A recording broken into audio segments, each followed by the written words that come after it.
Welcome to my channel guys, मैं Prakash Raja Bonwad. Nifty 50, bank Nifty, option chain, price action as well as major stocks जिनके कारण Nifty bank Nifty में momentum आती है, उसका एनालिसिस करते हैं। चलिए तो वीडियो को स्टार्ट करते हैं। FISDAS डेटा अगर हम देखोगे तो 800 करोड़ का ज्यादा DIs के बाइंग कंपैरिजन में 800 करोड़ का ज्यादा FIS ने सेल किया है। हर दिन ये ज्यादा सेल कर रहे हैं, तो हो सकता है कि कल फिर से गैप डाउन हो जाए है और मार्केट साइडवेज हो जाए, या फिर गैप डाउन होने के बाद DIs धीरे धीरे ऑपरेटर दोनों मिलके धीरे धीरे ऊपर लेके जाए है, या फिर ऐसा। Welcome to my channel guys. सबसे पहले बात करेंगे इंडसइंड बैंक की।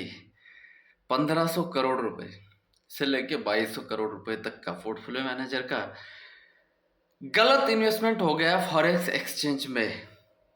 हेज फंड में उन्होंने पैसा डाला था भाई, और मार्केट ये क्या करते हैं ना, नीचे आने के बाद बाय करते हैं, तो ऊपर से सेल भी करना चाहिए।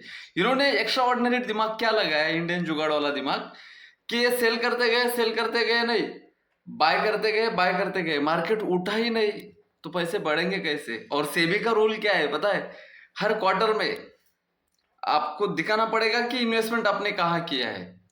दूसरा है, रिजर्व बैंक ऑफ इंडिया का रूल्स क्या है पता है, कि आपने इतने इतने पैसे यहाँ पे इन्वेस्टमेंट किए हैं, तो दिखाना पड़ेगा।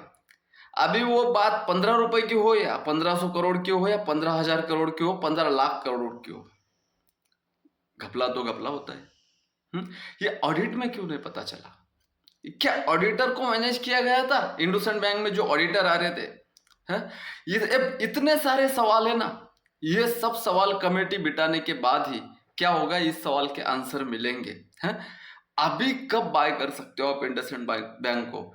जिन लोगों ने भी यस बैंक को बाय किया था ना, वो अभी तक पछता रहे हैं। तो मेरी सलाह ये रहेगी कि अभी थोड़ा वेट एंड वॉच कर लो। आज के दिन 29% वो स्टॉक गैप डाउन होने के बाद गिरा है। टोटल गैप डाउन होने के बाद की अगर बात करेंगे तो 27% एक दिन की गिरावट है। तो ज्यादा हीरो बनने की, टाइगर श्रॉफ बनने की कोशिश मत करना। उछल कूदक के यही कहीं से पैसे लेके हैं डाल दो, और आज नहीं तो कल ऊपर जाएगा भाई, आज नहीं तो कल नीचे ही आ रहा है, तो उस टाइम ले लेना, ठीक है। तो क्या रेंज दे, 48,032 बैंक निफ्टी इंडेक्स है भाई। पहले तो 1000 पॉइंट अप्स एंड डाउन होता था, अभी 500-700 पॉइंट होता है। और यहाँ पे रेंज क्या दिया गया है, 47,800, 200 पॉइंट के अंदर। इतनी बड़े न्यूज भाई, अकेला मैं भाई 48,000 के ऊपर है तो 48,500 400 तक जा सकता है। अब ये 47,800 के नीचे है तो 47,500 तक का इजीली मूव है, इजीली मूव है। मैं तो बोलता हूँ 47,000 तक का भी है, क्योंकि कल जो है ना यूएस का और इंडिया का दोनों का भी इन्फ्लेशन डेटा आने वाला है। और इंडिया का जो डेटा है ना, मैंने जो मार्केट आउटलुक आता है ना, उसको पढ़ा है, कुछ ज्यादा कुछ खास नहीं है, इसलिए आज मार्केट को ऊपर रखा गया है कि आज भी अगर गिरेगा, कल भी अगर गिरेगा, गैप डाउन होने के बाद गिरेगा तो 2% माइनस हो जाता। मतलब 22,500 के ऊपर अगर कोई प्ले करना चाहता है तो 600 देन 650 तक इजीली अप्रोच है। 700 के ऊपर 23,000 हम देखने जा रहे हैं, और 450 के नीचे 22,450 के नीचे 22,000 हम देखने आ रहे हैं, ठीक है। इस तरीके का है, सिंपल डिस्कशन है, हाँ समझ गए आप सेंटिमेंट। लेकिन एंट्री है ना, हर कैंडल पे नहीं करना होता है सर। यहाँ पे क्या हो गया, यहाँ पे ऊपर गया, नीचे आया, हमें भी लगा कि एक बार के लिए ये 400 के ऊपर अगर रहेगा तो ही ये क्या करेगा, 500 की जर्नी करेगा, है। इसीलिए 450 400 के नीचे आ जाएगा तो ये 300 देन 200 22,300 22,200 देन 22,100 तक की भी जर्नी आराम से कर लेगा। ये पास बोल रहा हूँ मैं, एग्जैक्ट नहीं। ओपन होके कवर भी कर लिया उसने, हाँ। कवर करने के बाद भी यहाँ पे देख लेना आप, डेटा बुलिश बना हुआ है क्या? सिर्फ 1 लाख का डेटा बुलिश बना हुआ है। और मेजर स्ट्राइक प्राइस अगर हम देखेंगे, अगर आप यहाँ पे देखोगे तो ऑप्शन सेलर का सेंटिमेंट आपको क्या दिख रहा है, आप खुद बोलिए। हाँ, 22,500 के ऊपर अगर ये गया तो 23,000 की जर्नी कर सकता है। प्रीमियम मिल रहा है इनको 100 के आसपास का। यहाँ पे 120 है, यहाँ पे 90 है, तो 100 के आसपास का पकड़ लो, तो 200 दोनों मिला के। तो इनका एसएल क्या होगा, 50 पॉइंट मैक्सिमम। तो यहाँ पे इनका स्टैडल चल रहा है, इसीलिए मैंने के आसपास 7,86,000 के आसपास। तो डेटा तो बेरिश है भैया। तो फिर सर ये तो साइडवेज चला गया। भाई साइडवेज जाने के बाद भी ऑप्शन राइटर के प्रीमियम गलते हैं तो उनका प्रॉफिट ही होता है, ये आपको समझना चाहिए। 48,000 के ऊपर ही राइटिंग है, 48,000 के ऊपर है तो थोड़ा बहुत ऊपर जा सकता है, लेकिन bank Nifty sell on rise में है। और बैंक निफ्टी में दिक्कत है तो निफ्टी 50 के स्टॉक कितने भी भगा लो भाई, कुछ ही दिन ऊपर रख सकते हो। और मार्च में मार्केट गिरता है तो पहले वीक है, यहाँ पे देख लेना इंडसइंड बैंक का मैंने कौन सा चार्ट लगाया है, यहाँ पे सबसे पहले नोटिस कर लेना। वीकली का चार्ट लगा है और यहाँ पे आर्ली का चार्ट लगा हुआ है, ठीक है। वीकली में ये ऊपर गया, देन नीचे आया कितने परसेंटेज, यहाँ पे देख लेना -89% अपने टॉप से। उसके बाद भी ये रिटेलर का मूव है, ये रिटेलर ने ऊपर लेके गए, इसके बाद ही गिरा आज कितने परसेंट, 27.49%। तो ज्यादा हीरो बनने की कोशिश मत करना, इसमें इन्वेस्टमेंट मत रखना। कुछ लोग बोलेंगे कि गिरा है तो ले लो भाई, गिरा है तो और ज्यादा गिरेंगे। देखो कचरे को उठाने से अच्छा है ना किसी और अच्छे फंडामेंटल वाले स्टॉक में आप पैसे लगा सकते हो, ठीक है। अभी होता क्या है, निफ्टी 50 का स्टॉक है, कंपलसरी ऑपरेटर को रखा गया है, जो भी म्यूचुअल फंड वाले वगैरह होते हैं इनको रखा गया है, इनको कंपलसरी है कि इन स्टॉक में कुछ ना कुछ आपका इन्वेस्टमेंट होना चाहिए। अभी वो लोग भी अगर सेल करने की कोशिश करेंगे तो इसकी धज्जियां उड़ जाएंगी, ठीक है।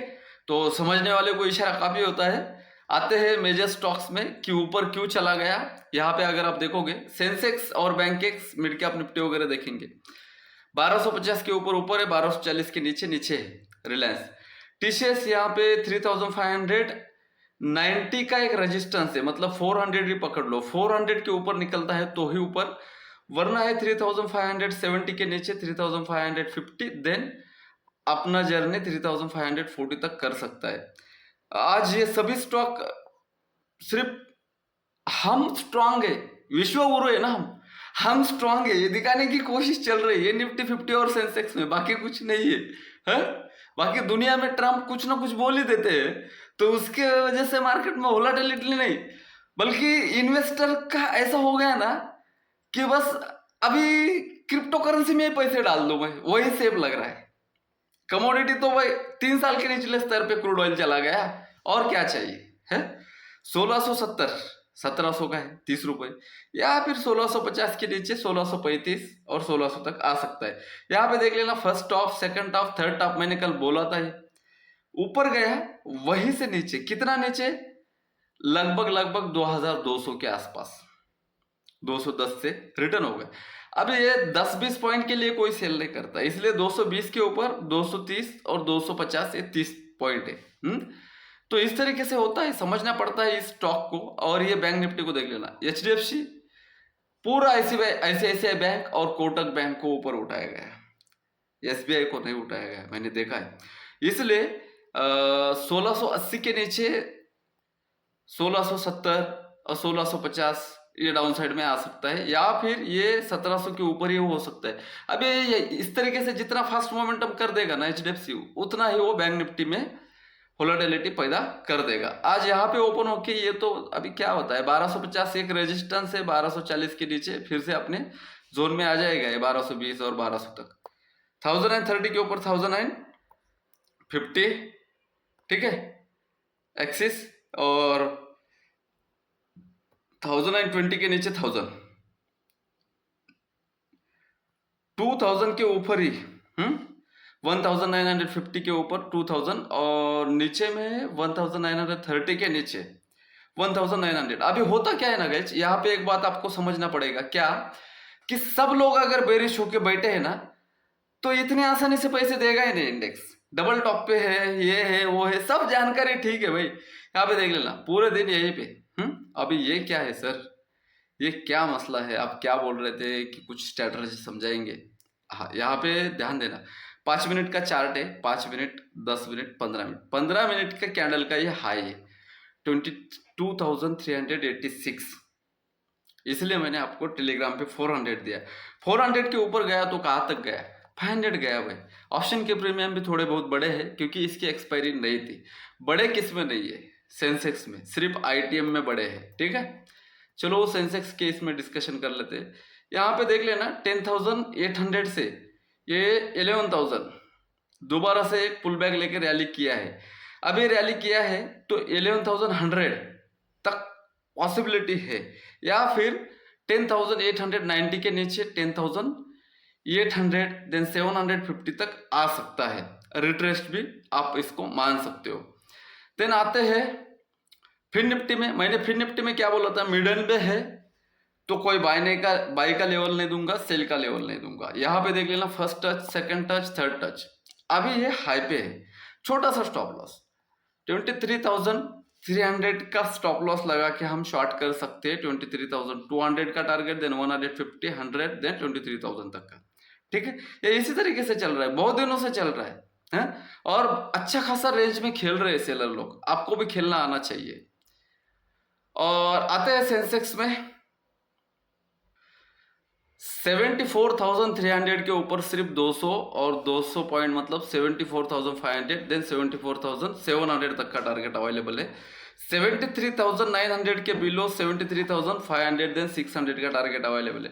55,200 के ऊपर 55,500, 55500, देन ये रेंज में है बैंक निफ्टी की तरह। 55,000 के नीचे बड़ा फॉल हो सकता है जो कि 54,500 तक लेके आ सकता है। सभी जानकारी शैक्षणिक उद्देश्यों के लिए है। कल के इसमें वीडियो में मैंने बहुत सारे अपॉर्चुनिटी बताई थी, वो सभी अपॉर्चुनिटी आज के दिन में डाल दिया है मार्केट ने और वो उस तरीके से काम किया। यहाँ पे देख लेना, 22,300, 22,400 टूटा भाई, टूटने के बाद 500 तक आया। और क्या बताना है, एक मैंने अपने ब्रॉडकास्ट में BTST दिया था, ये 40 रुपए का लो था इसका और 100 रुपए पे ये ओपन हो गया था, बुकआउट करके निकल गए। इतना ही एक ट्रेड हमने लिया, बाकी कॉल नहीं लिया। क्या सर? ये नंबर है, इस नंबर पे आप मुझे हाई मैसेज भेज दो, आपको हेल्प पूरी मिल जाएगी, ठीक है।